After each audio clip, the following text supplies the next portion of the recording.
all of you for coming to Nashville and to Vanderbilt, and thanks to the co-sponsors for helping to put on what, from what I hear from very positive feedback, has been an enjoyable conference all around.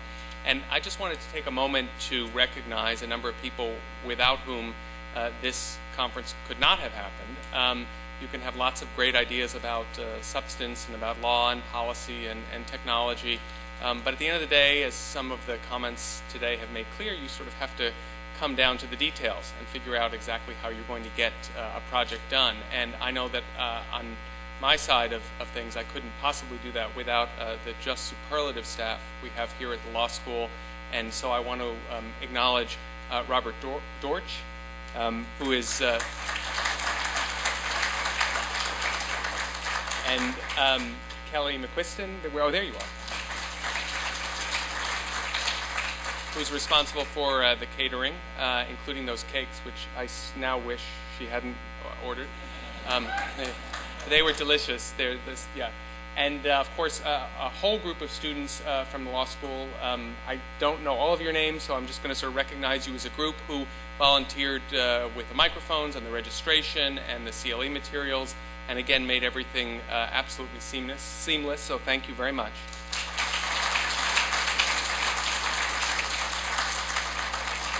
And finally, last but by no means least, the program coordinator for the International Legal Studies program, and really my right arm, I have to say, Ms. Faye Johnson.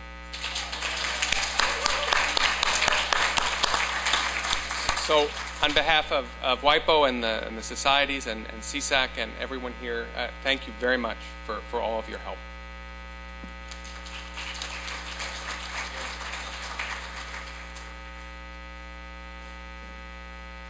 Ladies and gentlemen, this is the last panel of this conference, magnificent conference.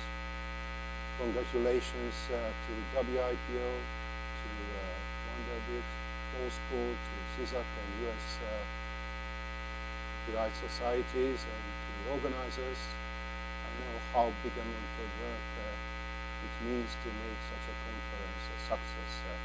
We have organized with Patrick together the Sevilla conference now 10 years ago.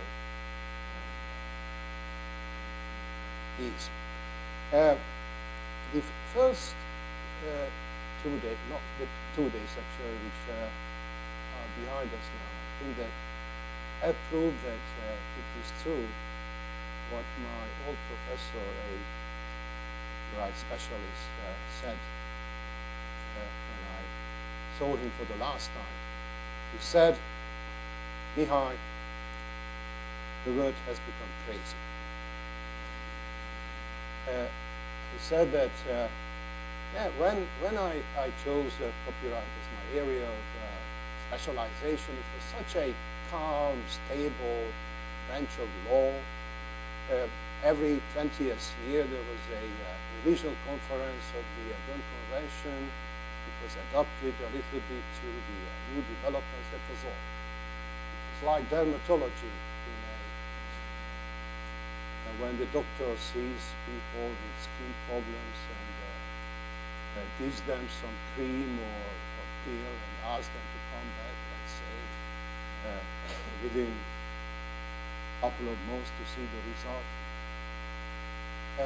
Now, he said, copyright is like the emergency unit in a hospital, with ever more frequent, more serious and more urgent cases.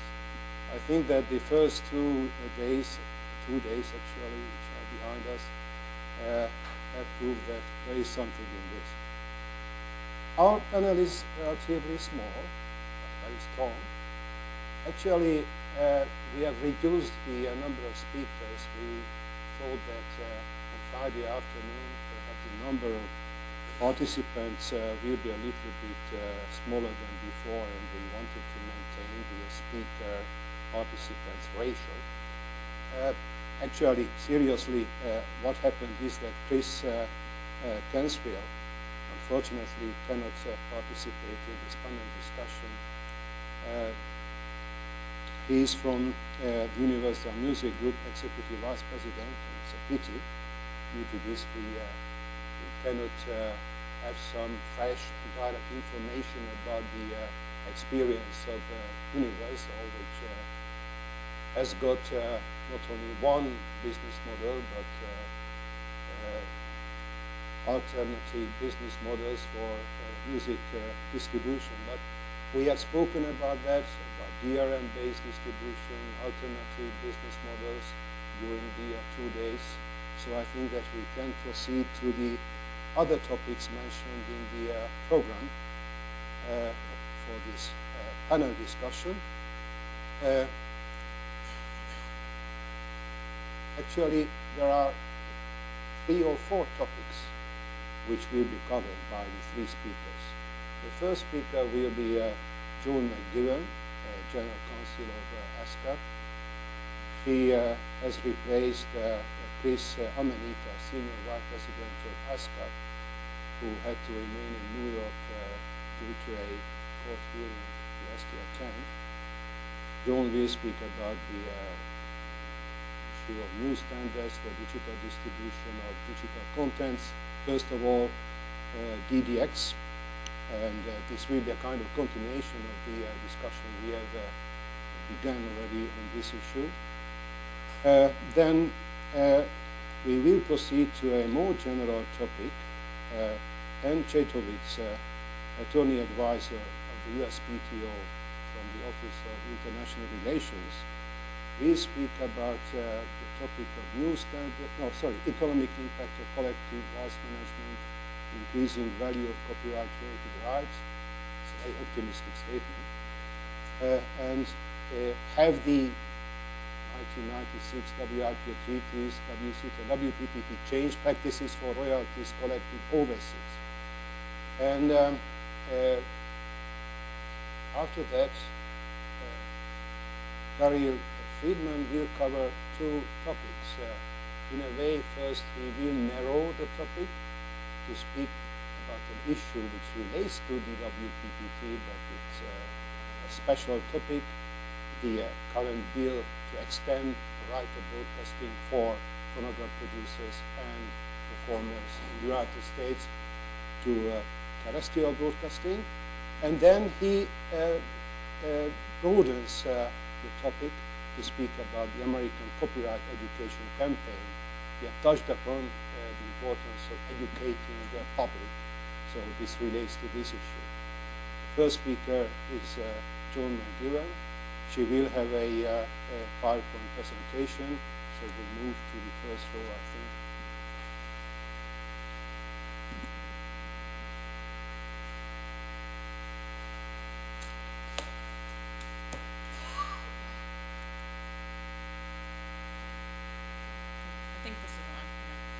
Hi. This PowerPoint was a little bit at the last minute because I was told absolutely no PowerPoints, but thanks to Andre Maros, back in the room, who's actually serves as the director of one of the directors of DDEX. He pulled this up from the website for me. Thank you, Andre. Andre works for the Spanish Society, SEGAI.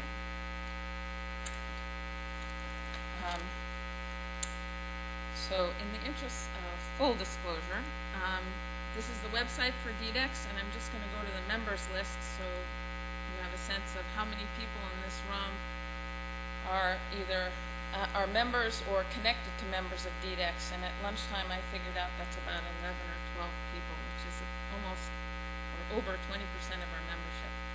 So I feel like I'm preaching to the home court anyway. Is it Alt L?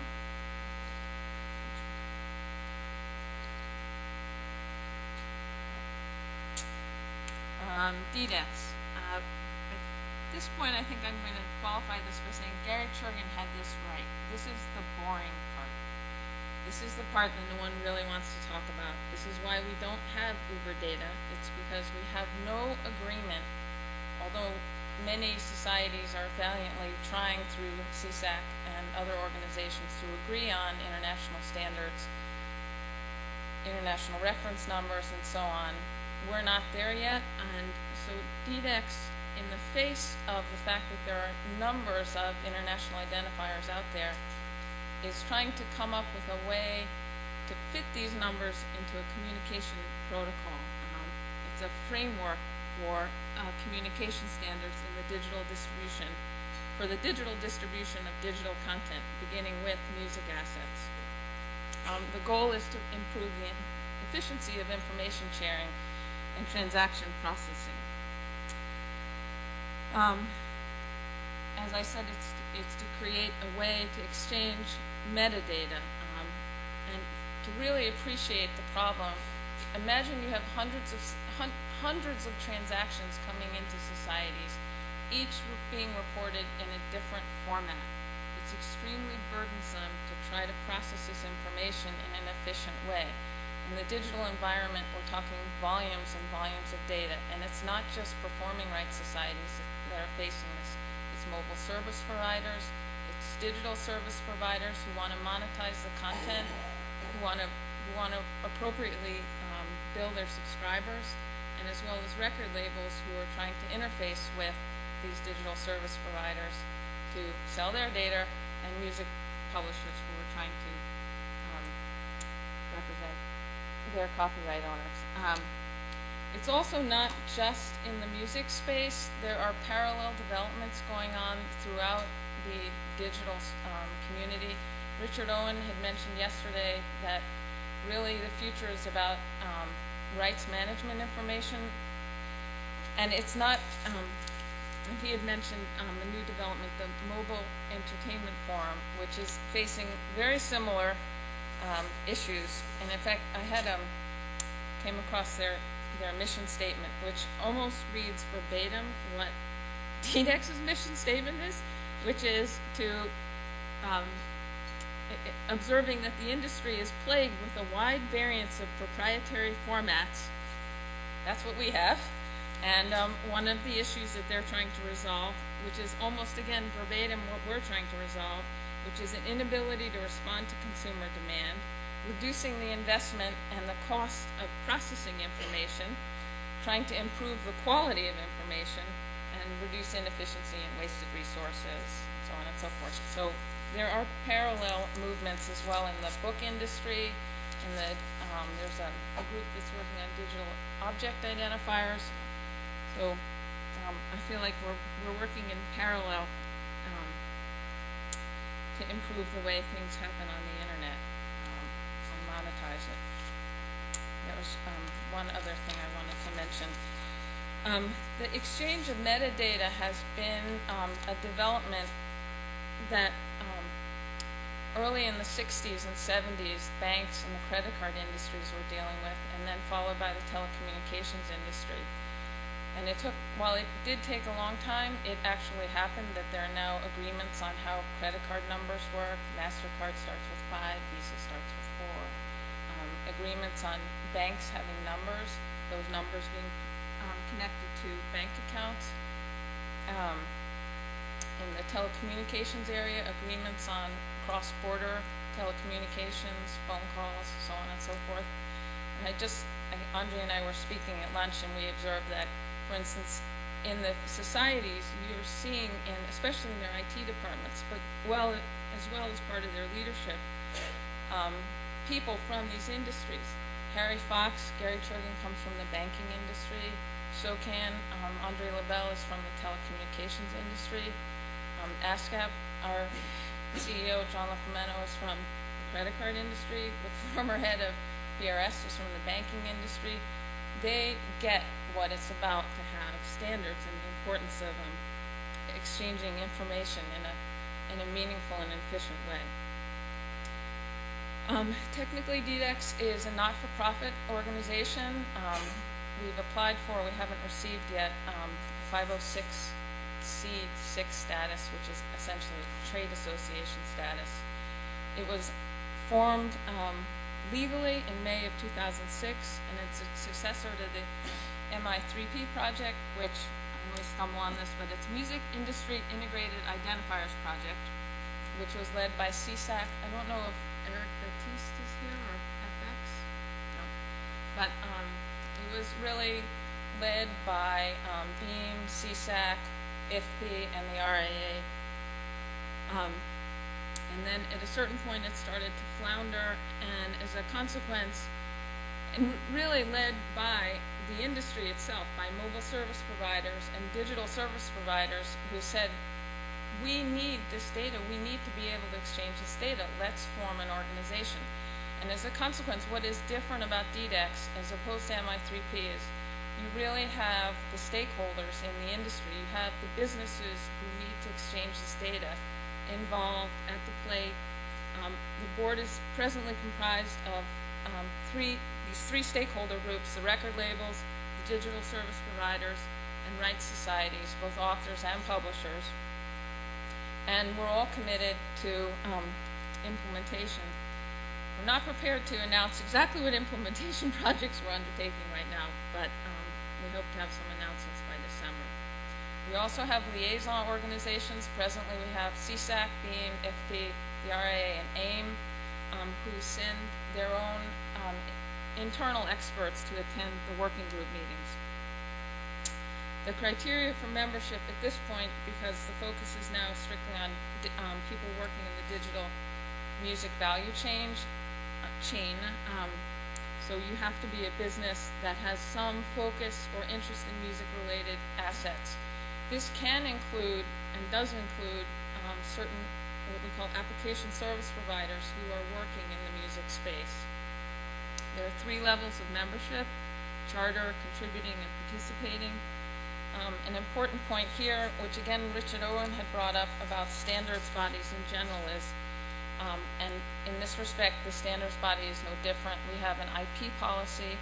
Anyone who's a member who thinks they're going to make a patent claim is required at these meetings to disclose the essential components of that claim, and if they do file for a patent, they have to make that technology available on what they call a RAND or RAND-Z basis, which is a reasonable and non-discriminatory basis, or a zero license basis for the essential technology. All the members can comment on committee drafts, and they don't have to pay dues, obviously. These are the requirements of the different levels of membership, or what you're eligible for, and again, it's all on the website. These are the charter members. And part of the benefit from membership is being able to participate not only in the requirements gathering process, but to actually influence the development of what these standards will be.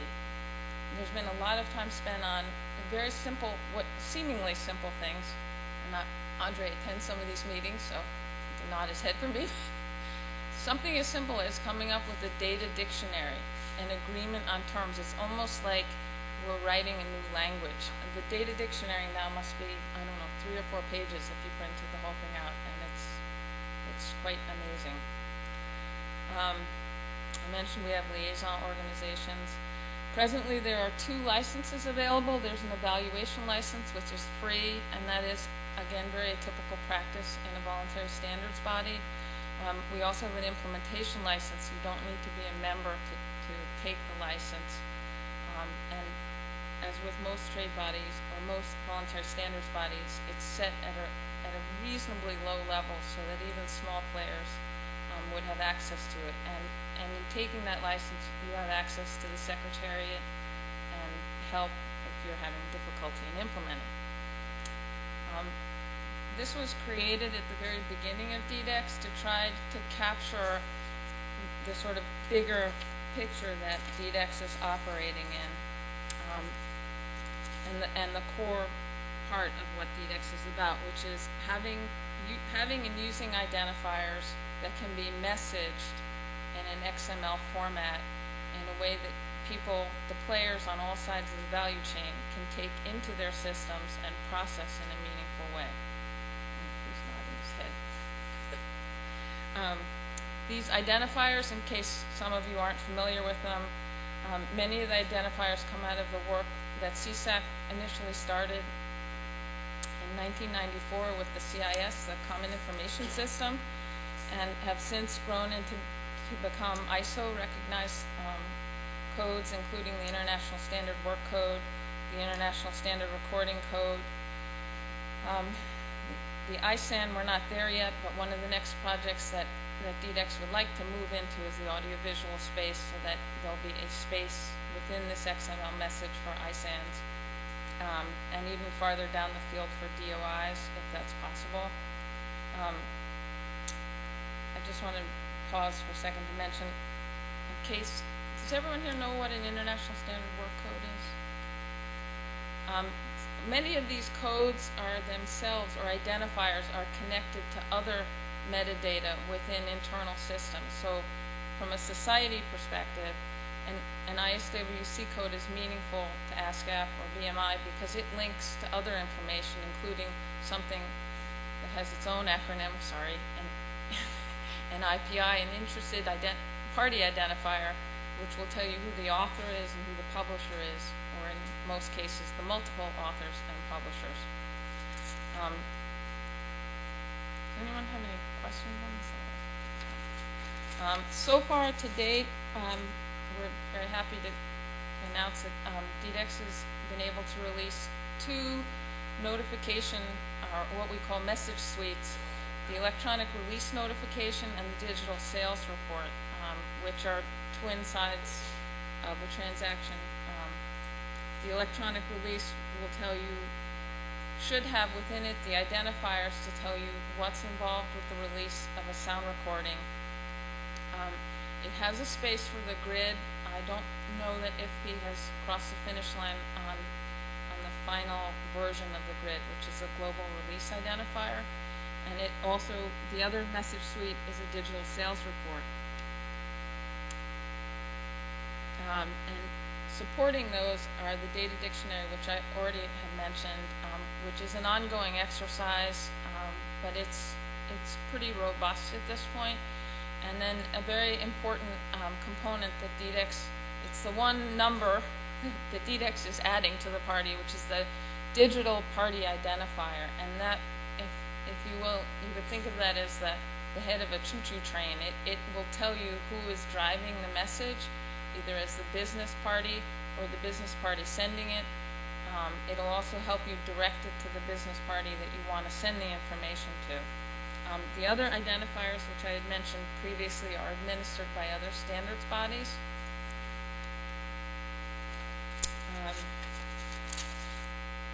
The additional supporting documentation are message exchange protocol, which for those of you who work in the IT area are how you upload and download messages from the FTP site using the digital party identifier.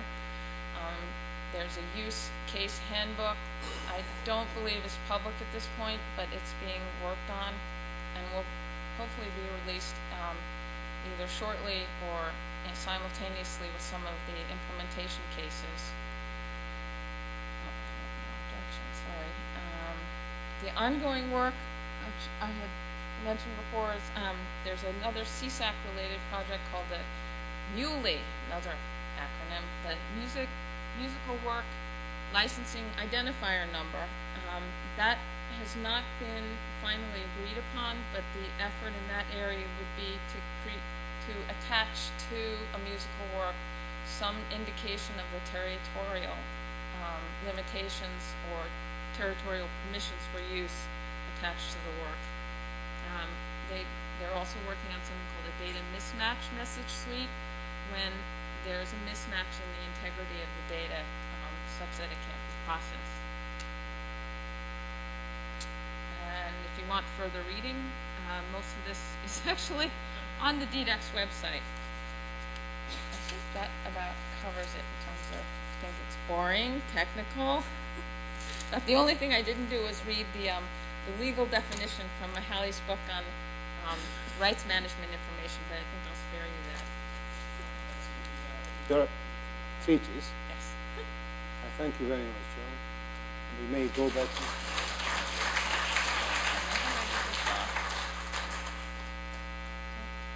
I have to admit that I'm not an expert of data exchange standards. I'm a lawyer, and for me it's a little bit hopeless to follow all these developments. Yeah, okay.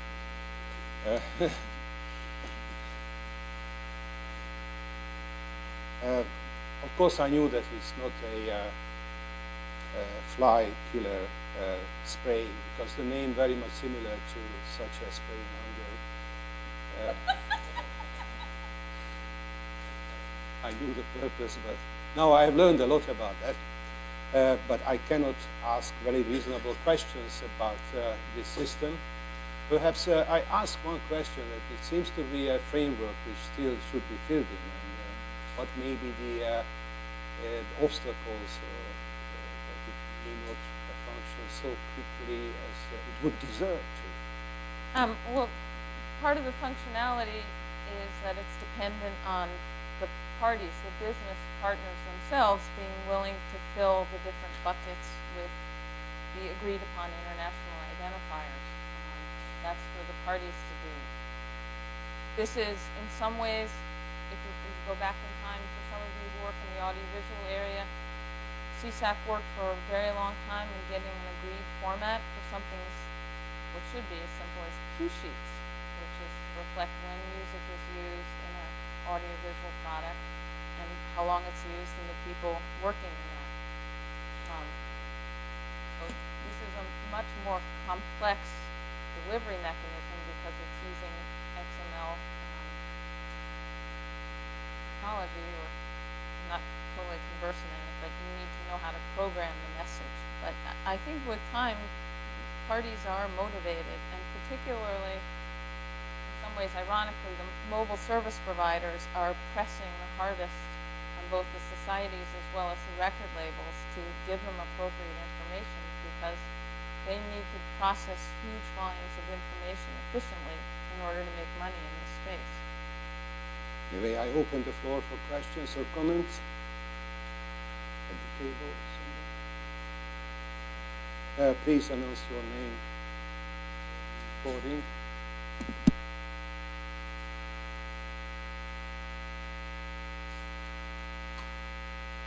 I'm Neville Johnson. I'm a lawyer in Los Angeles, and I represent artists and rights holders. What's going on? Is there any, in the audio-visual field, that's another big area that's happening right now. And I wonder if you could address the issues relating to that, and whether there's the same sort of identifiers and discipline is kind of occurring with respect to that, whether your organization is going to handle that. That's a very good question. I actually work for ASCAP. We're a member of DDEX, both ASCAP and BMI. But we recently rolled out RapidQ, which is a more automated way of delivering cue sheets. There is, within the international community, with increasing regularity, the AVI index, which is maintained, I believe it's administered by PRS now, will point you in the direction of a definitive cue sheet. The cue sheets have within them space for an ISAN number. The ISAN number is controlled by a different organization and relies on the studios to apply for it. I don't know if James Saunders is still here, but my question has to do more with, I mean, it seems to me there ought to be an index for actors, writers, directors, all of whom are entitled to get payments, and then on top of that, it ought to be integrated in with the music as well. Shouldn't there be an overall index number for audiovisual work so that it's one-stop shopping? Again, James Saunders can probably speak more fully to the ISAN number. Obviously, if I didn't make it clear, DDEX is starting with the small circle of music. The goal would be to expand to audiovisual products. I don't know if you want to change. A microphone, please. You receive it. Jane, Jane you might want to introduce Yeah, Jane. I can't believe you would forget Jane Saunders at the MPAA. No. The Motion Picture Association of America. The ISAN database is, first of all, it's a voluntary database to identify audiovisual works with some specificity, but it's really only a works-oriented database or identifier.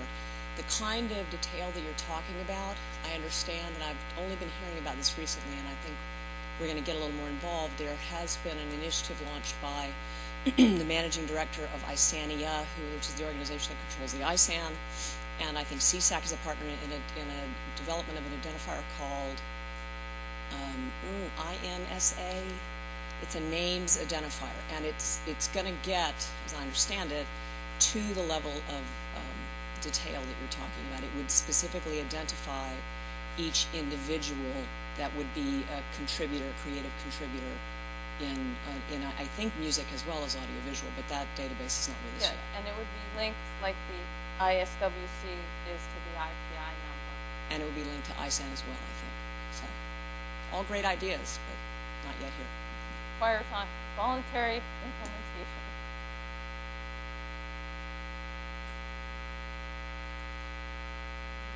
Yes? Any comment, question? Yes, you have the floor. Hi, good afternoon. My name's Peter Filial. I'm representing the European Sound Directors Association. But in the UK, I'm a part of the British Standards Institute, and I sit on the Metadata and Identifier Committee there, and have done for about 10 years now. And we've been looking at ISANs and ISRCs. My principal interest was in ISRCs. It's all very well having these enthusiasms for creating efficient ways to connect databases. But there's got to be the will within the area that a particular identifier covers for that list to be comprehensive and to be comprehensively available. Now, you might know in books there's this thing which ISBN number. Now, that's an ISO standard as well. And you can go into a shop and you can quote an ISBN number, and that appears on an international register, and you can find out what that book is. You're supposed to, according to ISO rules, you're supposed to be able to do that with all ISO standards. Now, for some reason, I'm not going to guess what it might be, but you can't do that with ISRCs. Because the ISRC, this is very dull stuff, by the way, but the ISRC is what's known as a smart number, in that it's divided into different sections, and it is it's created by the record companies. Essentially, they create their own mini databases according to sections of that 12-character number. And it means that they are able to control their own private sets of information and not make it available to the general public. Now, that actually prejudices the value of the ISRC across the world. Now, until the political will to make it a proper ISO standard identifier somehow arrives within the recording industry, then it's going to be actually pretty useless. So, and that is a core pillar to what you people that will be working to try to achieve. So I think if you could address that, it would be very useful. Well, I can't address whether or not the record labels are in fact using ISRCs. I do understand that it's not fully public yet. Working in the label industry, so I can't address the politics of that. I do know that with respect to ISWCs, there is a movement to make that public. It's not a smart number in the same way that an ISRC is. And one of the competing issues with ISWCs is it is linked in some ways to personally identifying information. Very often authors have pseudonyms or legal names.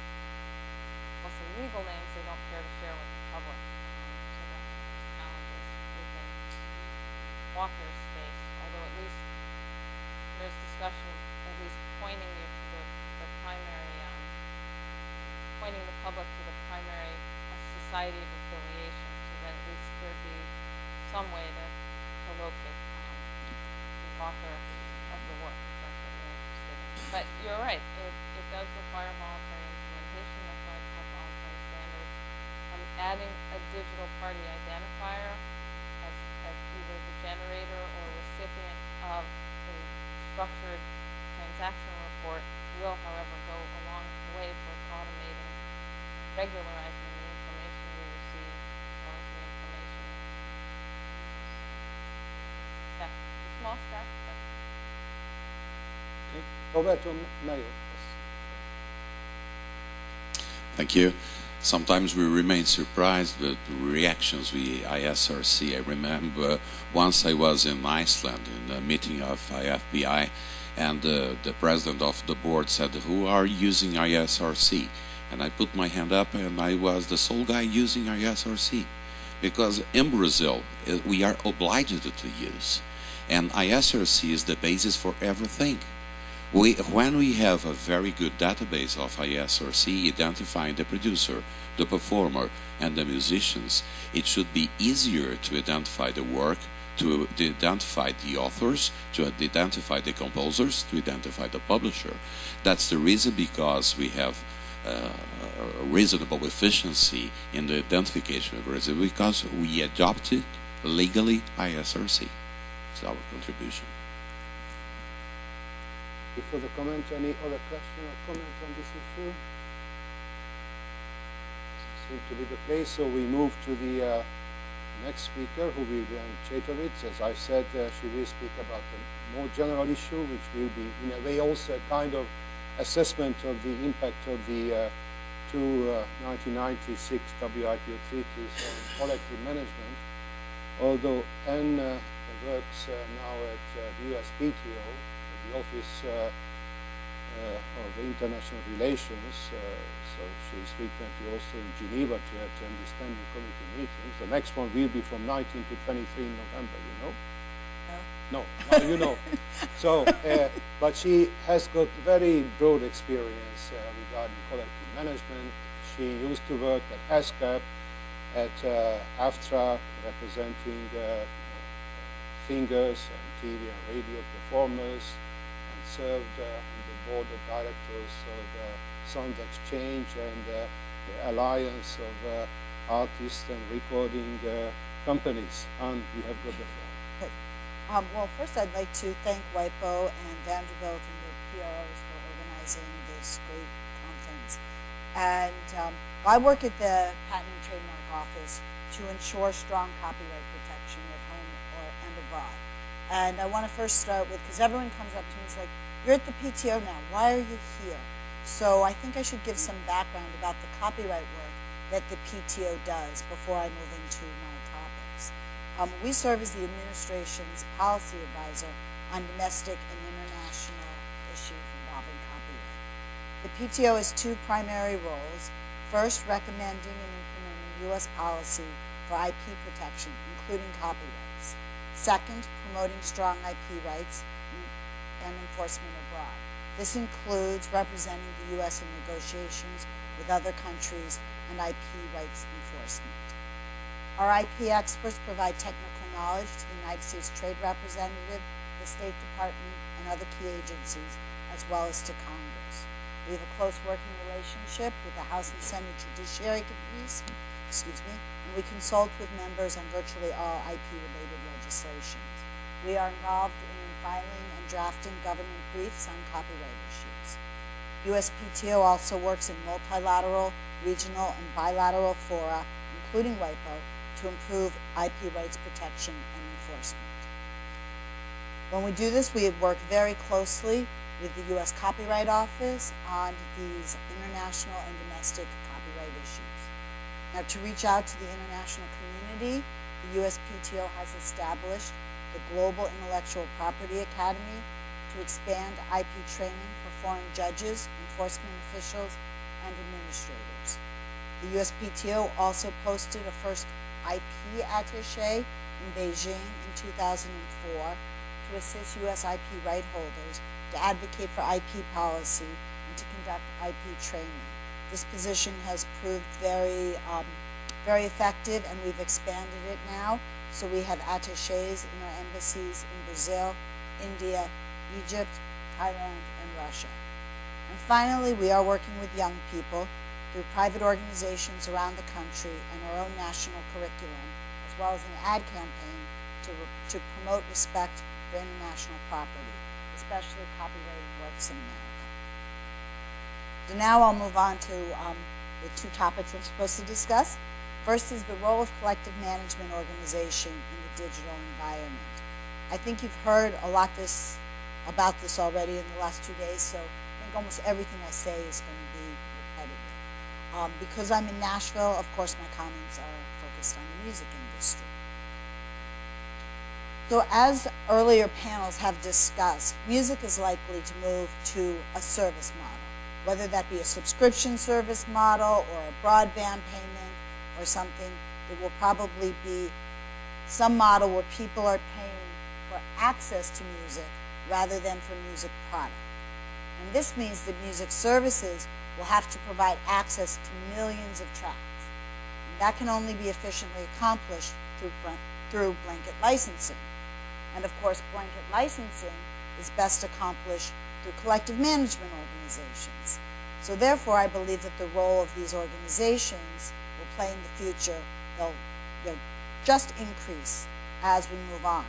And right now, in the United States, U.S. services can only obtain blanket licenses for the performance of musical compositions through ASCAP and SESAC, and for the non-interactive performance of sound recordings through the compulsory license. In Europe, Australia, and other places, as we've heard, services can also obtain blanket licenses for the mechanical use, that is, the reproduction, distribution, and making available of the musical work. Now, the inability of services to obtain blanket mechanical licenses in the U.S. limits the music that the services can provide, and it also inhibits their ability to compete against this illegitimate market. You heard Steve talking about the problem, and Lori also about the problems that they have in clearing rights because there is no blanket license available. As you know, there have been efforts to reform Section 115 of the copyright law recently to provide for this blanket licensing. Another option, which might be quicker given the length of time copyright legislation has recently been taking, would be to reform the consent decrees to permit the PROs to license both the performance and the mechanical rights for the musical compositions. This would be very similar to the idea that the Register had for the musical rights organizations. Now, I hadn't thought of this before, but as Steve Marks was saying today, well, the mechanical rights might not be enough. They may also need the sync right because there's now a demand to make audiovisual and music videos available. So now, on to the sound recording part of the problem, though, because neither the U.S. nor Europe or other places have recording copyright collectives that license the reproduction, distribution, or making available of sound recordings. In the old physical world, blanket licenses for these uses weren't required because there weren't bulk licenses of sound recordings needed, and also because copyright owners could control those uses of those works. Now, when copyright owners do not have control, in the past they've always turned to blanket licensing. Now, the publishers did not have control over every radio station, every bar, every TV station, so they formed collectives. I wouldn't be surprised, and I actually expect that copyright owners of sound recordings might very well form collectives to license their rights as well as we move forward. I understand that this would implicate antitrust issues. Thank God I'm not an antitrust lawyer, but this would probably require Department of Justice agreement or legislative permission. The digital world is also a global world, and collectives facilitate licensing cross-border, so that's another reason why their importance, I think, increases as we move into a digital world. Now, I was not at this 1997 meeting, but I've heard yesterday that kind of the consensus was that the collective management organizations were dying and they were on their way out. From what I think, you guys had the funeral way too soon. Because these new services will need blanket licenses to have the vast catalogs that are required, because the copyright owners no longer are able to exercise controls over their works, I believe that the role of the collective management organizations will broaden and increase as these new business models develop. Now, I need to take a minute to mention the importance of national treatment in the digital world. Right now, we are going through a period of disruption. Lots of new licensing alternatives are being tried. We're going to see what works. I don't think anyone can predict right now what will prevail at the end of the day, or what our licensing system will look like in 20 years. The uses that were recently controlled and exercised individually may no longer be exercised that same way. If the licensing alternatives that develop don't apply national treatment to compensate all rights holders for use of their works, that's contradictory to the fundamental basis of copyright, and is something that we really need to pay attention to. Now I'll move on to the second issue about the WIPO Internet treaties and the practices of royalties collected from overseas. There are two primary issues here. First are the royalties for the broadcast communication to the public, and second are the private copying levies. Now, as brief background, in 1996, WIPO passed the WIPO Copyright Treaty, the WCT, and the WIPO Performances and Phonograms, the WPPT, which entered into force in 2002 and are in force in the U.S. and I think 63 other countries. Or 62. Okay. So 63 is a good average. Liechtenstein is also. So the European community has not yet, but is about to implement these treaties. Now, preliminarily, since the U.S. had already signed the Berne Convention, we are receiving national treatment as to copyrighted musical compositions. So the passage of the WCT really didn't change the collection for musical compositions a lot. The international collections. But the U.S. had not signed the Rome Convention. So the WPPT could and should improve the international collections for recording producers and for performers. Article 4 of the WPPT contains a national treatment provision, albeit a more limited national treatment provision than the broad provision that is provided in the Berne Convention. The WPPT requires national treatment only with respect to the exclusive rights and equitable remuneration specifically granted in the treaty. Now, as to the broadcast and communication to the public royalties, unfortunately, under the WPPT, the obligation to apply national treatment to equitable remuneration for broadcasting and communication does not apply to the extent that a country has filed a reservation that it will limit this right. The U.S. has filed such a reservation, limiting the remuneration right for broadcasting and communication to non-terrestrial digital transmissions. Now, Daryl later is going to talk about how if we change that, we get rid of that reservation, lots of our problems will go away. But so other signatory countries are only obligated to pay U.S. performers and producers equitable remuneration that's collected for the non-terrestrial digital transmission. However, other countries aren't even complying with this limited reciprocity requirement, and U.S. producers and performers are generally not even receiving these monies. Nonetheless, the U.S. believes that the principle of national treatment is a cornerstone of international copyright. As such, the U.S. applies national treatment regardless of whether another country has signed the WPPT, has any right of equitable remuneration or not, has filed a reservation. It doesn't matter. We apply national treatment. Now I'll move on to the private copying levies. Since the WPPT specifically grants a right of reproduction, even under the limited national treatment provision obligations of the WPPT, U.S. performers and producers should receive their share of the private copying levies that are collected in other countries. However, most other countries still fail to provide national treatment to U.S. producers and performers. As our noted moderator, Mihai Fixshore, wrote in his Guide to the WIPO Copyright and Related Rights Treaties administered by WIPO, and I've got to read this because it's a quote, certain ellipses in the quote. The rights specifically granted under the treaty obviously must be considered together with the exceptions and/or limitations to such rights permitted.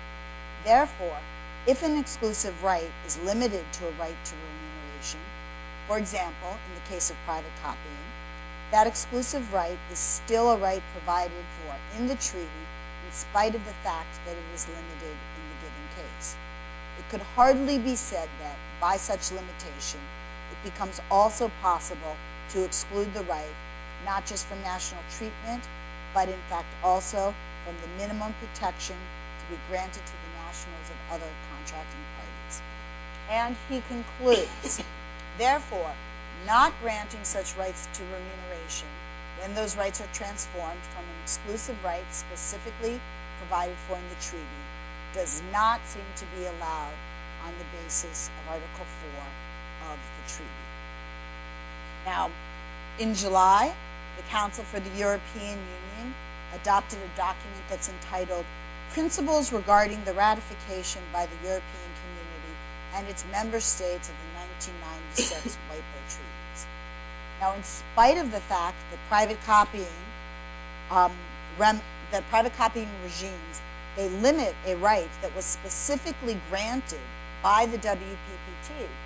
One of these principles states, and I quote, "The protection of the WPPT does not extend to private copying remuneration schemes." Yes, like this distinguished moderator, the United States believes that this is wrong and that national treatment should apply in the context of collection and distribution of funds generated by private copying schemes, and that the WPPT, in fact, requires national treatment in that context.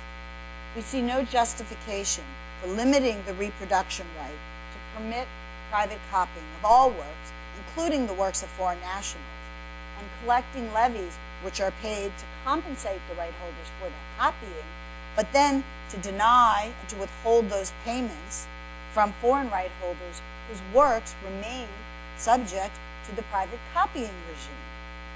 So once again, in recognition of the importance of the principle of national treatment, the United States does not discriminate on the basis of nationality in dispersing royalties collected under its levy scheme for digital audio recording devices and media. Now, ratification of the Internet treaties is a really good thing, but the Council of the European Union has made what should have been a joyful occasion for ratification of the treaties very bittersweet by using this as an opportunity to undercut the principle of national treatment. So I appreciate the chance to speak with you. And in conclusion, I do think it looks like the role of collective management organizations will become even more important as we move forward into the digital world. So I'm going to be working with all you representatives of collective management organizations a lot, and probably a lot more in the future. And the passage of the Internet treaties means that U.S. stakeholders should receive compensation when their works are used overseas. I look forward to working with you to make this a reality and to help protect copyrights both at home and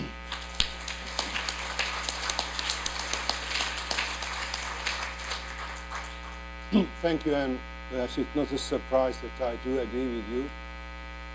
This text, which has been quoted from this WIPO guide to the treaties, not necessarily expressing, of course, the official views of the organization, but in harmony with various documents published by WIPO, I think that reflects something which is based on the text and history of not only the WPPT, but also the Berne Convention, and, mind you, because the Berne Convention is included in the TRIPS agreement, it has got also relevance from the viewpoint of the application of TRIPS agreement.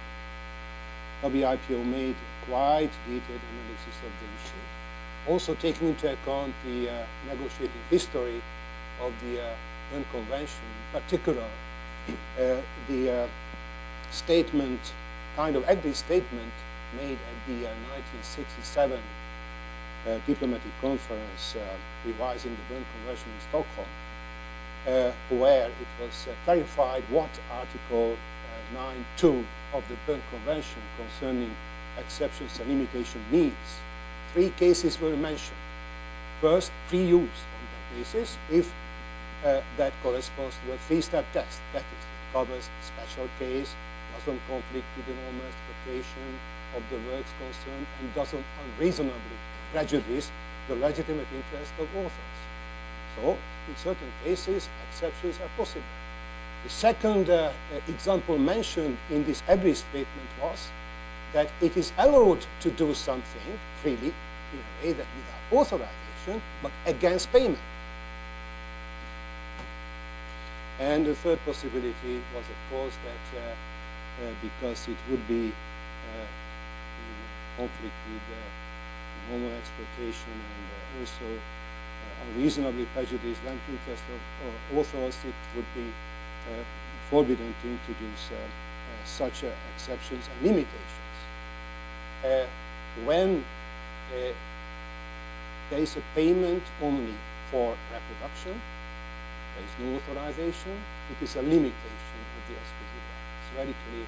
And also know the reasons why certain countries don't want to pay. There are wonderful, fancy theories to prove that this is not copyright. Ladies and gentlemen, this is copyright. And if in any time it is even possible to identify those to whom the payment should go, now in the digital age, it has become even more. So I think that I am a citizen of a country which is member of the European Union. I don't agree with this Council decision from the viewpoint of international treaties. It simply not correct. I'd like to speak about Article 5.2b of the Copyright Directive or Information Society Directive, and then I will give the floor to Daryl to speak about this issue, which is also relevant from the viewpoint of the WPPT. Once I was the chairman of the working group in Brussels, which discussed this Article 5.2b about private copying exceptions or limitations, rather. I thought that it would be a kind of political hot potato, but I was wrong about that. It was a radioactive political hot potato, covered here and there by instantly killing poison and anthrax and so on. It was a task of herding cats, not only cats fighting each other, hopelessly. Performance said only levy is the solution. We shouldn't speak about TPM. Authors said we may speak about TPM, but we shouldn't speak about phasing out of levies due to TPM, at least for the time being.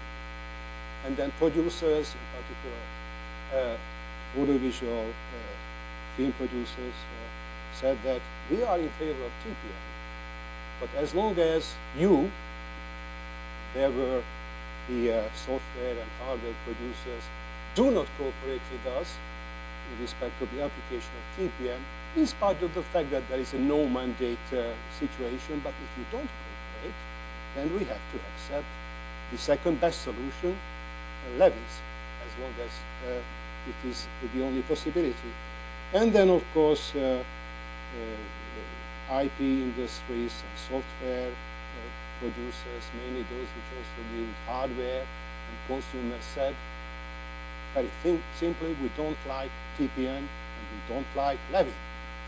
So, but the other issue was, we also discussed this expression in this Article 5.2b, which is used there, fair compensation in case of such exceptional limitation of the right of reproduction for private copying. It was said that this is a new concept. And I think that it was a reference to this position which is expressed in this Council decision, that something outside copyright, I don't know why. Actually, it is a limitation of the right of reproduction, full stop. There is no way out from this, only not to respect the international treaties. So this is my position. Maybe there are some people in the room who do not agree with this. And if you have some comments on this, I open the floor, questions, comments. If you are silent, I will consider this as an agreement with you. So, Canada, Europe. Agreement? I have frightened you? Shouldn't be. Anyway, in the meantime, you may comment on this. You should think of this. I give the floor to Daryl Friedman. I don't consider this agreement, okay, who will speak about this current bill to extend the rights of phonogram producers and performers also to terrestrial broadcasting, establishing in this way, in corporate coverage concerning Article 15 of WPPT, and possibly the United States then will withdraw this declaration limiting the application of that article. You have the floor. Thank you very much, Mihai. Thank you for having me on the panel. Thanks to Vanderbilt and WIPO for doing this. I'm happy to be the last panelist of the last panel of the last day. I would imagine many of you are also happy I am the last panelist of the last panel of the last day, but I'm glad you stuck around to talk about this important issue. The issues to discuss in the program starts by saying the agenda of the music industry and content providers. And the topic that Mihai asked me to discuss, I can tell you from my organization's point of view, is the #1 priority for our music community. Start by telling you a little bit about the Recording Academy, the organization I work for. Most of the world knows us one day a year when we do the Grammy Awards, which is our signature television show. I think most of you in this room probably have a broader sense of our organization that we are a trade association for music creators. Our constituency is musicians, singers, artists, songwriters, producers, engineers, any individual music creator, not the labels, not the business entities, but the individual creators who are accredited with recordings are members of the Recording Academy. They're our voting membership. And in addition to that television show we do once a year, there are a number of programs, one of which is Washington-based. It's called our Grammys on the Hill initiatives, and that's the agenda to advance the music community's interests through what we call advocacy, education, and dialogue. Advocacy, of course, what we're talking about today, moving forward a bill that we think will be very important to music creators. Education is also important, as we need to. The music creators don't always know what's going on. They're busy, they're creating music, which is what we want them to do. We want them to spend their time that way. But we like to make sure they know what's happening in their name and on their behalf in Washington. And dialogue means putting together leadership in the industry to try and address some of these issues. So I'll talk a little bit more about that in the second topic on U.S. educational campaigns. So the terrestrial radio issue that I've been asked to speak about is #1 on our agenda. I'll give you a little bit of background on this. This has been going on before I was born. This issue has been discussed by many artists and many organizations, but we think this is the time to correct this anomaly in the law.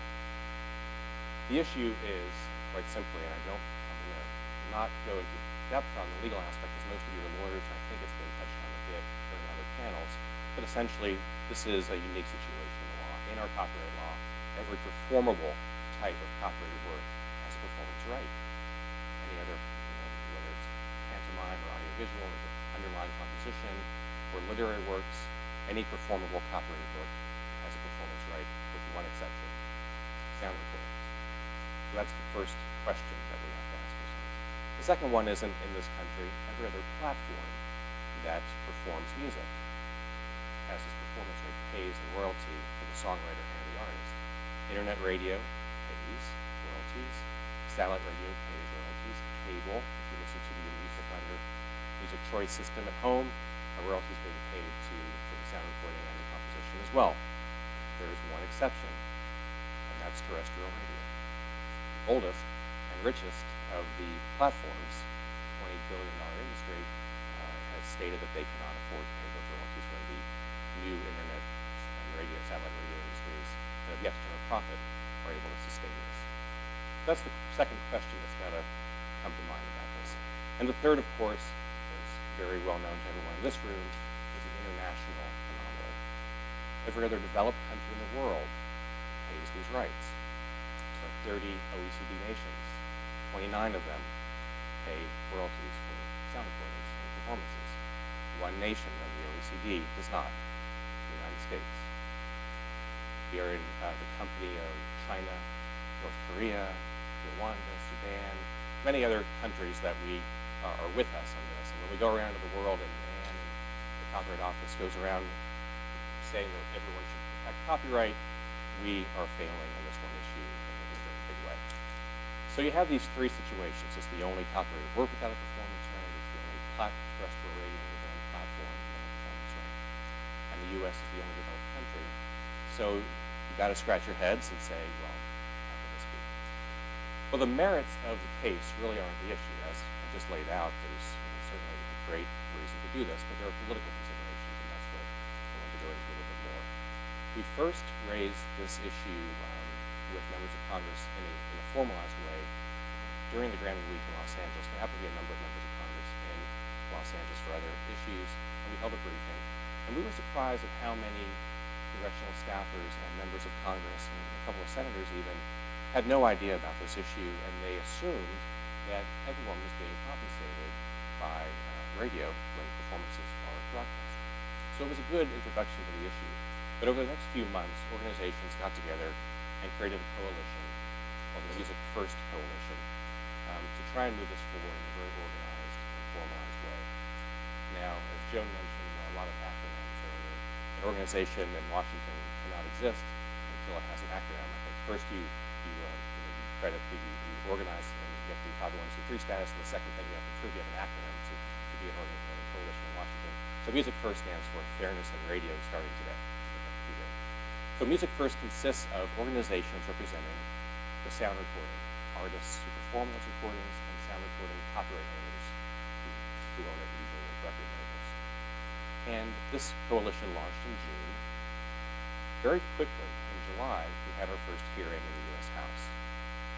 And not to get into too much detail about something, raise your hand if you followed this issue or you saw the hearing, you read about the hearing, you know something about it. Fred knows something about it. He was there. We were very fortunate to have a committee, a subcommittee in the Judiciary Committee that's very friendly to these issues. So the hearing went very well. Not to imply that this is anything less than an uphill battle in a very long and hard fight, but the hearing was a very good launch for this thing. One of the reasons for that is, thanks to someone in this room, the Registrar of Copyrights, who is still here, spoke as the official representative of the U.S. Copyright, the Library of Congress Copyright Office, and said this is something that should happen. That is a great boon to the cause. That's a credibility that very much helps this issue move forward. Two other witnesses also helped a great deal, and they were the artists themselves who spoke about their own experiences and their own situation. Both are what we call legacy artists. They're well known, but they're currently not selling records. Judy Collins, who many of you played her music, she still played on the radio and doesn't really promote any sort of record sales for her at this point, but she would like to see some compensation. She talked about the song that was one of her biggest hits, Send in the Clowns, and she had a letter from Stephen Sondheim, who's the author of that song, and he wrote her a letter saying, Judy, thank you for my first hit. And she showed the letter to the committee. And her point was that Stephen Sondheim, very deservedly and very rightly, made a lot of money from that song when it became a hit on the radio, and Judy Collins didn't receive a single penny from a single broadcast on the radio, and the disparity there was very clear. The other witness was Sam Moore from a duo called Sam and Dave, which many of you also know. Their hits are many, but the big one, Soul Man, is probably heard on every oldie station. Anytime you turn on the radio, Sam is not getting any royalties for those plays. He said, I'm paraphrasing, I don't know his exact quote, but he said, well, the radio industry tells me they're doing me a favor because by playing my music, I can go out and tour. Well, thanks a lot. I'm 73 years old. I don't want to be touring at this point. I have to because that's hard. It's the only way I can make my income because I'm not compensated for my copyrights, which are performed. It's a very eloquent argument. So, what happens next? We expect a bill to be introduced possibly within weeks, certainly by the end of the year in the House and possibly in the Senate. The Music First Coalition, when we met with the bill sponsor, who is the chairman of the subcommittee on intellectual property held in California, found that we were very much in line with our thinking on a couple of things. The first, most important point is this would be a compulsory license. What we don't want to see is any sort of situation where any rights holder can say no. We want to make sure that the music continues to be played and broadcast on the radio, but there are no gatekeepers to this. So it would be a compulsory license. And the chairman was in fact thinking the same thing. Second piece is, this is a new right that's going to benefit the performers. The writers already have such a right through ASCAP and SESAC, and we had to insist, as many organizations also represent writers, that this in no way negatively impact the current royalty being paid to songwriters. Have to come out of new money, or have to be out of this very profitable broadcast industry that we believe can afford it, but in no way can come out of the songwriter's share. We believe, many of our members are both writers and songwriters. Some are only songwriters, or some are only artists, but it doesn't matter. Everyone deserves to be paid, and when you're working two jobs in this country, you generally get two paychecks, and if you're a writer and you perform your own work, you're doing two jobs. You're creating two copyrights, you should have those two income streams. Chairman again agreed with this and stated so publicly. The third point he has actually added to this, which was not something that we initiated, but I think politics dictated it, is that this should not affect small and non-commercial broadcasters. We don't know exactly what that means yet. He made a statement that there would be some sort of accommodation for small and non-commercial broadcasters and religious broadcasters. And I think what's happening here is that this industry is very top-heavy. Most of the money is made by a small number of stations at the top of the food chain, and the chairman in no way wants to make sure that a small mom-and-pop station, I guess there are a few of them left, chairman of the FCC yesterday apparently is trying to make sure there are even fewer of them left, but these small mom-and-pop stations and religious broadcasters and small minority-owned stations, these should not be impacted. They will have some sort of accommodation. We'll see what the chairman comes up with on this. That was an important point that we mentioned. So generally, this is the model of what we think the bill will look like. Now, most likely, and we'll see what he does, but most likely this is the model that's currently in place in Section 114 of the digital right. So it may just simply be a situation where we remove the exemption that the broadcasters currently have. The right is there. It's just that this very powerful broadcast industry has managed to carve out for themselves an exemption. We're the most profitable, one of the most profitable industries in the country. We made $20 billion last year, but please don't pick our pockets. We can't afford to pay an artist a penny for performing the work, which is the backbone of our business. That's their argument. So the intention here is to make sure these other broadcasters are not impacted. And if the big guys who can't afford to pay won't pay. So we'll see, I think, bill introduction soon. Possibly we'll see Senate action happening shortly thereafter. And we think this is going to be a long fight. We think it's going to be a hard fight. And I think all of you who represent artists or any music creator, because ultimately this is about all music creators being compensated, that you'll join us in this battle and help persuade Congress that this is illegal. We have a very formidable opposition, and I want to tell you a little bit about what they're saying and how they're approaching this issue. The NAB, the National Association of Broadcasters, and some of the larger chains like Clear Channel, etc., are fighting this very aggressively. And one of the main things they're saying is that this is a symbiotic relationship that has lived for decades and has worked out well for everyone. A symbiotic, usually, I looked it up just because I was kind of surprised when I saw the word from the NAB statement, and it did say what I thought it meant, which was beneficial for both parties. And usually, just as a tip, I'd say when only one or two parties thinks the relationship is symbiotic, it's probably not symbiotic. But the artists, I can tell you, do not believe it's symbiotic for a couple of reasons. One, there are very large questions as to whether the promotional effect of radio play is as large as they're saying. There's some studies that show it's not. More than half of performances now in broadcast radios are catalog songs, meaning their songs are not really moving records anymore. And these stations such as, I actually asked Sam Moore, so Sam, when Soul Man is played every hour on every oldie station in America, do you go see a spike in record sales? He said, of course not. These catalog recordings are not being sold. And in fact, we see the record industry contracting, so we know that this promotional effect is not really having an impact in that sense.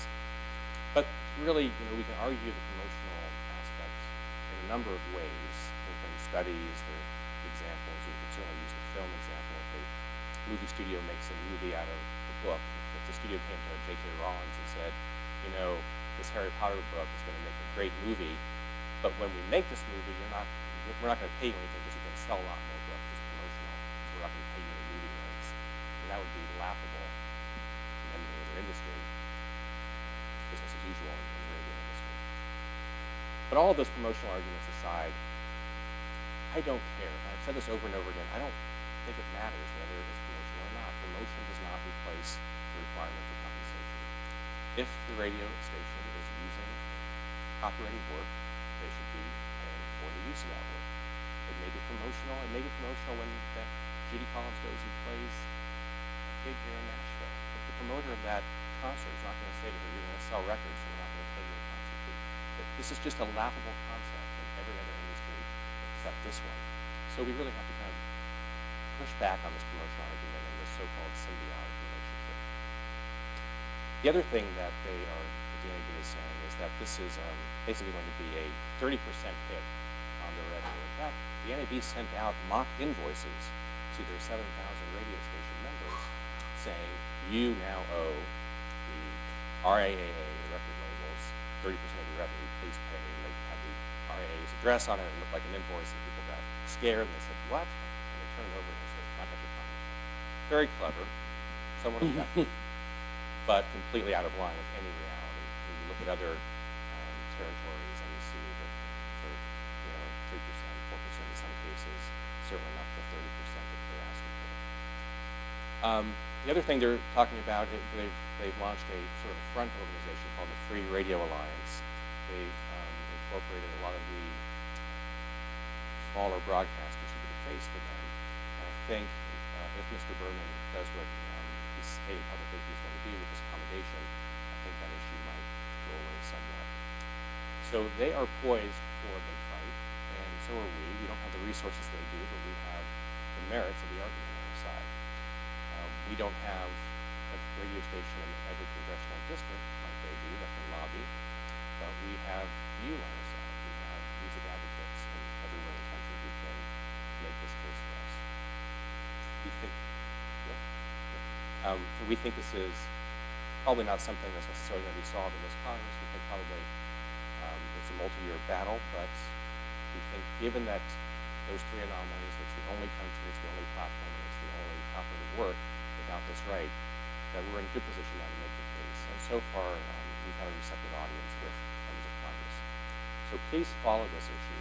Please stay in touch with the Music First Coalition website, sign up for their alerts, because once this bill drops, there will be a battle. And we are all hands on deck to really make the case. This is the right thing to do at the right time. But that's not the other questions on that. No, I think that we should stop and then we should discuss this. This relates also to the WPPT, and then you may speak about the education program because it's a little bit separate. Yes, so I will open the floor for comments. Can I just add one thing? Yes, and first, and then I also add some comments to this. Because one of the important things we've been talking about is the digital world, moving to a world that's with a service model. Well, this shows why now is the most important time to enact a performance right, because we're going to be in a model that there may not even be product. Who cares if it's promotional, if there is product, but there may not be product at all. It may be all purchasing services. We may be moving into a world where performance is everything. And that is why it is critical at this time that we enact a performance right. Right now, other people, as Daryl said, are paying a performance right. It will let them compete on an unequal playing field, and it skews the balances, and it inhibits the development of these new business models that are going to, you know, basically be our future. They're all inhibited because the playing field is skewed against them. Thank you. I do agree with that. We have gone through in Europe also concerning this promotional function argument, and it has been proved that this is not valid. It may influence somehow the tariff system, but actually what would happen with these music radios if they were not in the position to promote music? So they would be silent between the two news now. I think that, at least I hope that this bill will be successful here. I think that my opinion is that it would be very beneficial for the entire creative community of the United States, both domestically and internationally. And I think that you have removed two possible sources of opposition to that. One is the famous cake theory, that is only one cake, one amount of royalties available, and then if there is a new right, then you have to cut the cake a different way. But as I understand, there is a guarantee that there will be a new cake. Who knows how all this will influence later negotiations, but certainly this is a guarantee. And the other is the exclusion of small and non-commercial broadcasters, as I understand. I will not oppose them. The question is whether you will make another declaration that Article 15 doesn't apply to small and commercial broadcasters. It will be interesting because I know that certain countries are happy not to pay on any basis whatsoever, so they may say that, for example, we are a small country, by definition all broadcasters are small, they don't pay. Well, anyway, I open the floor for comments. Well, also, I don't think that we haven't seen the legislation yet, so I don't know that they're going to be exempted totally, rather than saying they'll get a different rate or set different rates for different groups. So I don't know that it's going to be quite as broad as... If it's solved at the level of tariffs, then of course not such a problem. Mr. Berman has used the word an accommodation, not an exemption. So it leads me to believe that there will be some sort of payment. I don't have to give advice to you and the U.S. legislators. I open the floor for questions and comments on these issues, what we have discussed so far, if you are not too tired. Yes, you have the floor.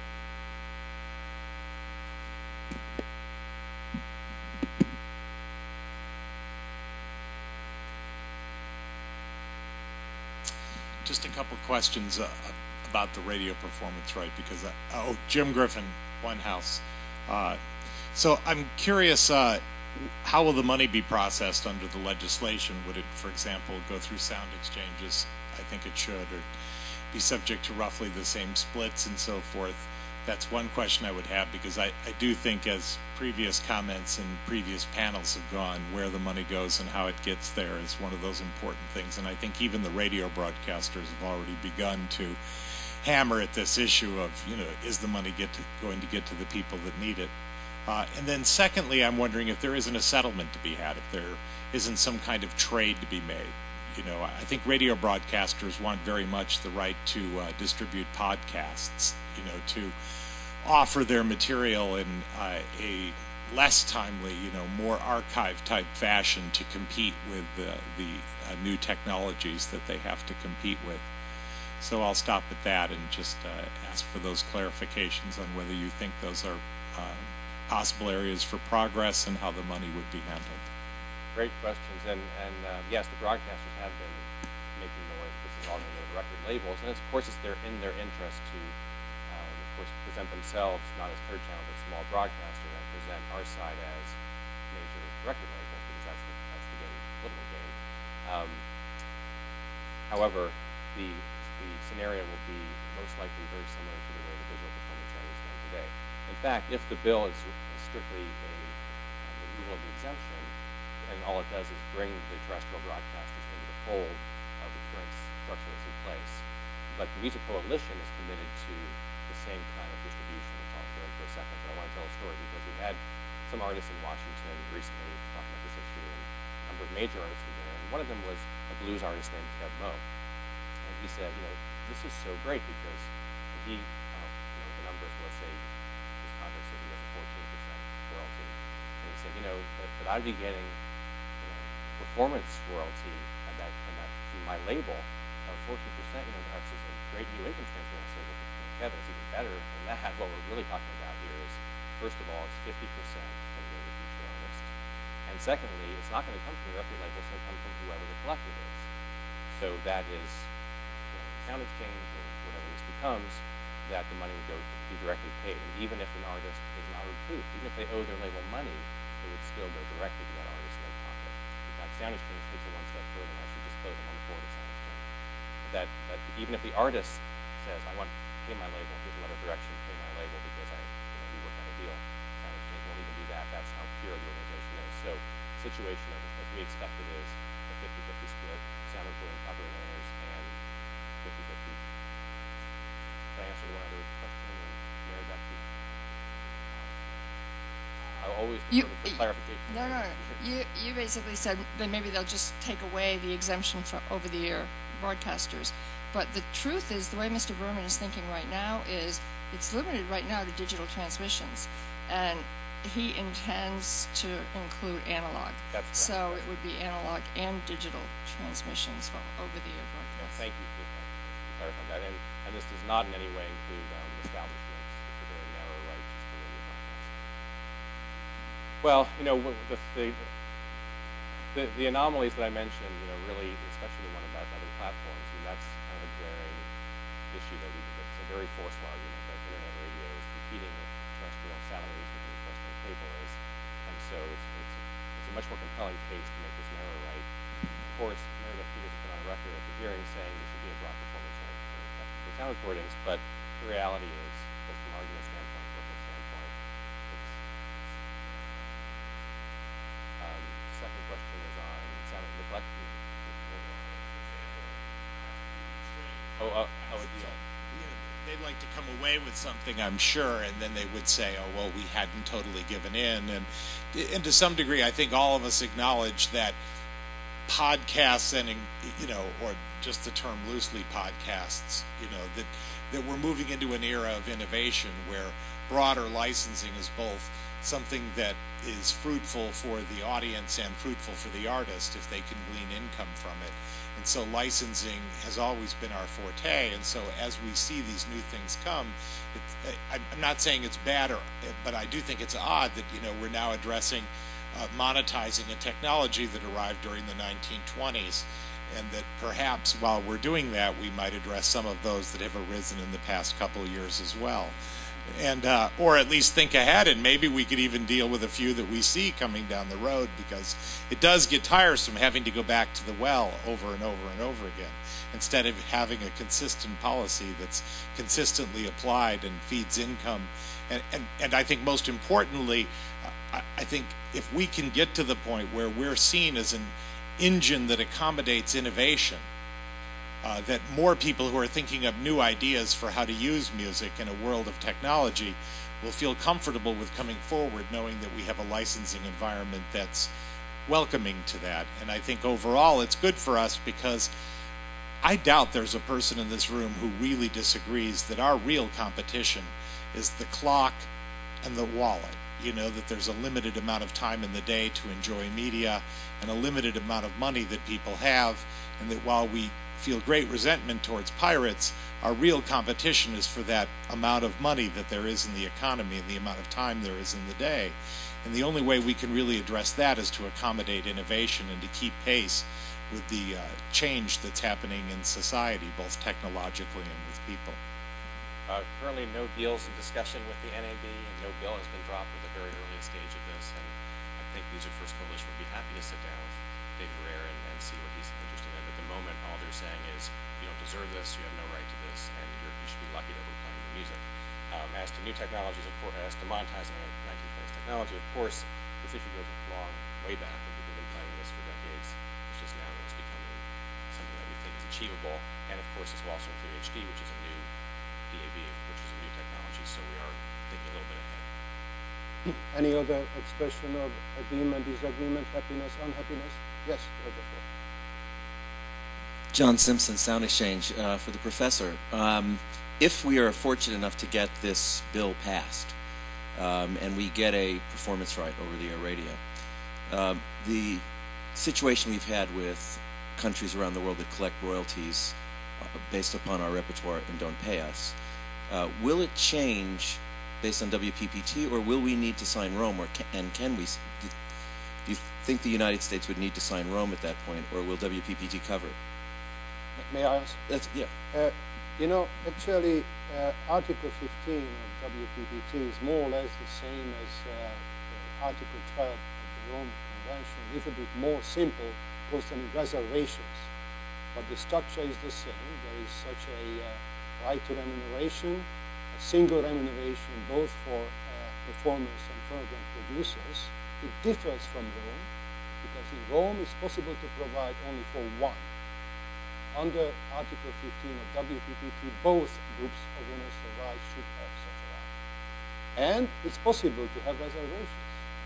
One of the possible reservations is reciprocity in case where another country do not apply this. It's possible to have a reservation fully excluding the application of this right. In Europe, this is very rare, but in other countries in the world, it doesn't. So I propose now, because time is flying, and also the flights will fly back home to Washington or New York, to proceed to the second part of the presentation made by Daryl, the last one in the last panel in this conference, which hopefully is not the last one on this very important issue. Daryl, I look forward to going back to my process and telling them that I had the last word at the whiteboard convention, which is enviable, and I guess enviable. But the other topic was the educational campaigns in the United States to try to address the pirate issue and the illegal issues. And I'm just going to, we don't have a lot of time, I'm going to go through a couple and show you a couple of screenshots of, and I'm going to give you my opinion on the effectiveness of these campaigns. I'm going to show you 3 examples of traditional educational campaigns, and then I want to talk a little bit about the lawsuits, which is a slightly different way of the lawsuits against consumers, and a slightly different way of thinking about education. But in the beginning, when this happened, when piracy was becoming a huge problem, the industry got together and said, how can we convince consumers to buy music legally and not use, at the time, Napster 1.0, at the time, you know, the emerging P2P systems. And the thinking was education. They don't realize what they're doing is wrong. They don't realize what they're doing impacts people other than the big stars they see on TV. And if we can simply educate them and tell them that this is a morality issue, that this might affect some of their behavior. The industry, the entire industry, literally every music organization around major labels and PROs, everybody got together and formed this Music United, which is, this is a screenshot from last year, I think, of the Music United website, and tried to promote this around the country, tried to get it in schools, tried to get it as much around. And my view is, I have to say, there are no really great ways for measurement of this sort of thing, but certainly the legal activity was still soaring. And my view is that the target audience here, young people, the morality issue really didn't convey. It wasn't a compelling argument because you're wrong. They watch MTV, there's a show called Cribs. It shows you the houses of every major star, even a music star, and you get to see how these guys live. And they said, look, I'm working at retail, making minimum wage. You're not going to lecture me about morality. So the next approach was, well, okay, so morality isn't going to work. What if we made it impact them? And we did some focus groups at the Recording Academy and found that the only way that young folks, the teenagers that we interviewed, thought this would be an important issue is if they personally were impacted by piracy. So the Recording Academy tried its educational campaign called What's the Download? Here's a screenshot from that campaign. I want to play a PSA. This PSA ran on the Grammy Awards to a worldwide audience. It was, we had ambassadors, young college kids going all around the country trying to convey this message. And the message was trying to convey that this is going to ultimately hurt you because you like the music and piracy will lead to less of it. So here is the PSA that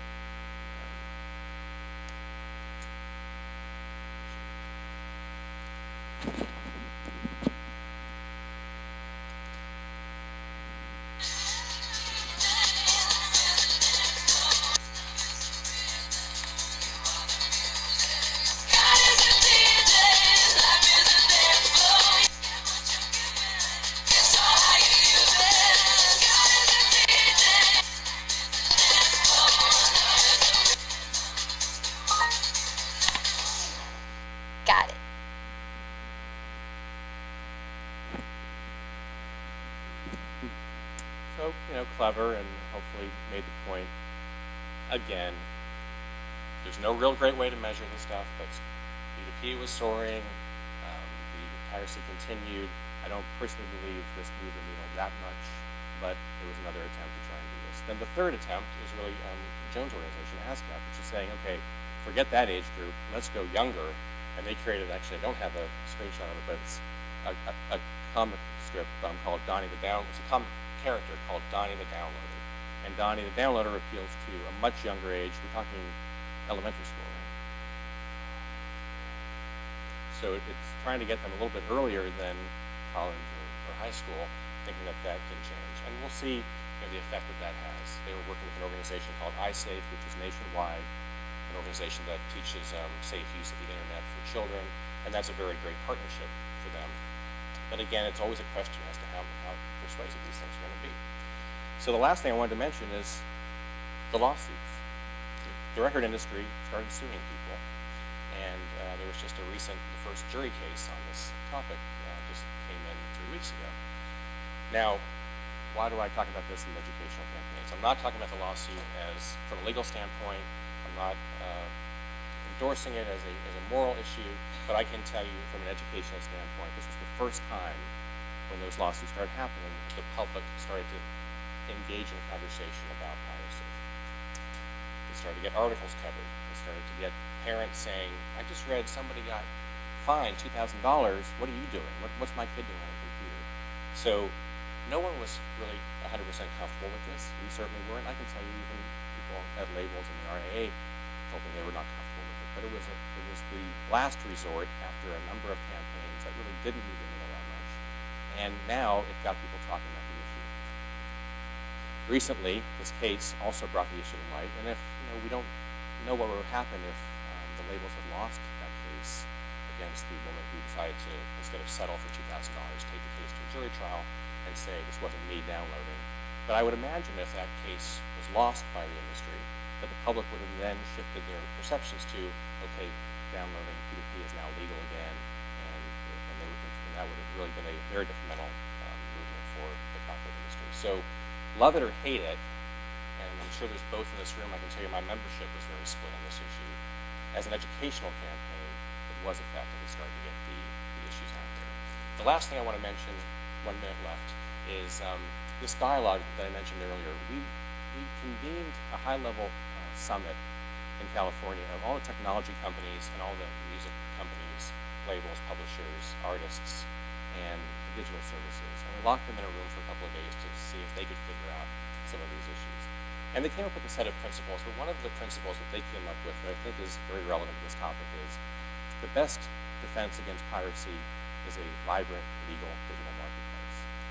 And I think to that extent, we can do what we can try to do this, we can try to do educational campaigns, lawsuits, anything to inform the public, but ultimately, consumers need to have a very good legal choice before they will stop the illegal services. And I think that ties back to this conference, to the work that all of you do. As Dan said earlier, these services now are going to be very much service-based, not product-based, monetizing the listen as opposed to the purchase. And from that standpoint, the role of collective management societies is going to be crucial to solving these problems. So I know we all look forward to working with all of you to do that. So thank you for listening.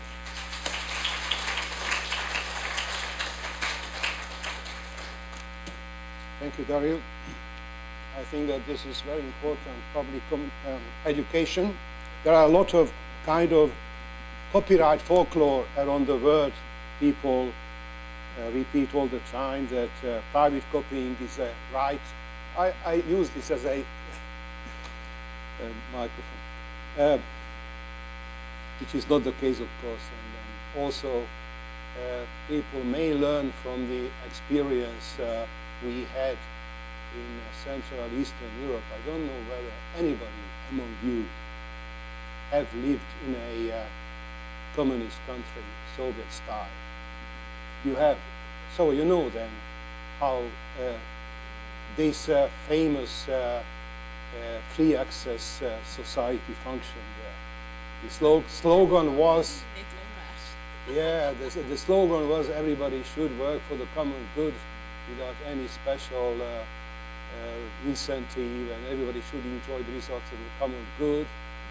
And yes, and then for a while it wasn't clear, but it became clear very, very soon that this kind of free access without incentives is free access for ever less and ever worse quality. And actually we saw it very well, that really there is a difference between stealing a car and not respecting copyright. The latter is worse, because then those who create and invest into the creation of works even cannot buy the car, mind you. And that was the end result of this famous free access society. I don't want to offend anybody who has got some other view that there must be free access, but I don't think that it would end up in a nice way from the viewpoint of our culture. I don't think that's the way we have to open. We are very close to the end now, and I'd like to conclude. I think that these 2 days have proved that yes, there are a lot of challenges and problems, and owners of rights should be ready to react and adapt their responses all the time. But I hope that everybody will understand, everybody including consumers, including liberal academics, including IT industry, including politicians, that a well-balanced but effective copyright protection, and including, of course, collective management system is needed for a healthy, free culture, reach of new valuable creations. Otherwise, we would lose a lot of fundamental values. Actually, to express my optimism about this, that this recognition will take place, I like to fill in a gap which is very bad in Nashville, which is the song town, song city. Something is missing here. So I like to fill this in. I like to quote from a song. Not just a text from the song, but a song. Actually, I use this quotation, which is a quotation. There is no need for licensing, it's free use. I used this quotation twice already. Once, many years ago, at a SESAC Congress in Paris. I think that Santiago was there, maybe some people. And for the second time, about a month ago, a little bit more, in Budapest, there was an IP conference, and there at the opening speech, I used this quotation. Michael was there, for example. So there are only some 3-4 people who, along with me, do not understand why I haven't received any offer from a major label. So at the SESAC Congress, this was a response to the question which was the topic of the Congress in Paris at that time: what will happen to the basic values represented by copyright? So it begins in this way. This is from Casablanca, the famous film. Sam plays this at the piano. It begins in this way: you must remember this, a kiss is just a kiss, The sigh is just a sigh. And now follows the response to the question, what is supposed to happen to the basic values embodied in and served by copyright? The fundamental things apply as time goes by. Thank you, Mr. Chairman.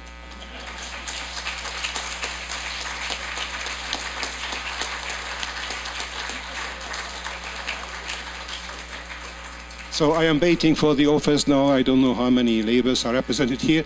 And I close now the panel discussion, but not before asking you to join me in giving a big hand to my 3-star speakers. You